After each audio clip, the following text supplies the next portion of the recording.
કરશનભાઈ ગુજરી ગયા. કરશનભાઈ? હા. હવે ઈ મારા માસા હે.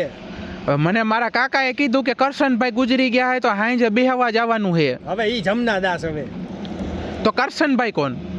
કરશનભાઈ મારા માસા હે એમ તો કહું છું. તો જમનાદાસભાઈ કોના માસા હે? ઈ બાજુવાળા આપણે નથી, ઈ ગુજરી ગયા હે. એ તો તારી બાજુવાળા કોક ગુજરી ગયા. મારા કાકા એવું કીધું. મારી બાજુવાળાનું નામ તો મને ખબર હોય ને ભલામણા. એલા ભાઈ હવે આ કરશનભાઈ તું નામ લેતો નહીં કોક ને, તારા ઘરે આવીને તારા પૂઠા સાફ કરી નાખશે.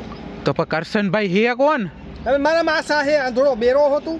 ઠીક, તો આ જીવી હે ઈ જમનાદાસભાઈ હે. એલા જમનાદાસ ભાઈ ગુજરી ગયા. એટલે હમણાં તે કીધું કરશનભાઈ ગુજરી ગયા. માસા હે. તે એમ કીધું મારા માસા હે ઈ ગુજરી ગયા હે. તારા માસા ગુજરા હશે, મારા નહીં. મારા જીવતા હે. મારા માસા 5 વર્ષ પહેલાના ગુજરી ગયા હે. હા તો મારા માસા જીવતા હે ને. અત્યારે જે આપણે હે ને ઓલા જમનાદાસ છે ને ઈ ગુજરી ગયા. બાજુમાં તું જોયું ને અત્યારે બેસણું હાલે હે. પણ તો આ જમનાદાસભાઈ માસા કોના હે? મને એવું ખબર હવે. એટલે હમણાં તે કીધું જમનાદાસભાઈ નહીં માલા કરશનભાઈ મારા માસા હે. તો ઓલા કોના માસા હે? અરે ઈ બાજુવાળા હશે, ઓલા ભૂરાભાઈ નહોતા એના હશે કદાચ.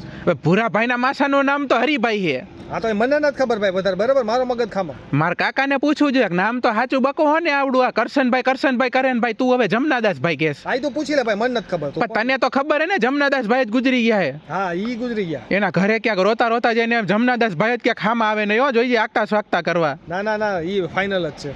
હમણાં ખાઈ પેલા મારા કાકાને પૂછીને પેલા હરકું કન્ફર્મ કરી લઉં કોણ ગુજરી ગયું હે. હા પછી મને ફોન કરજે. આ કરું હાલ. હા.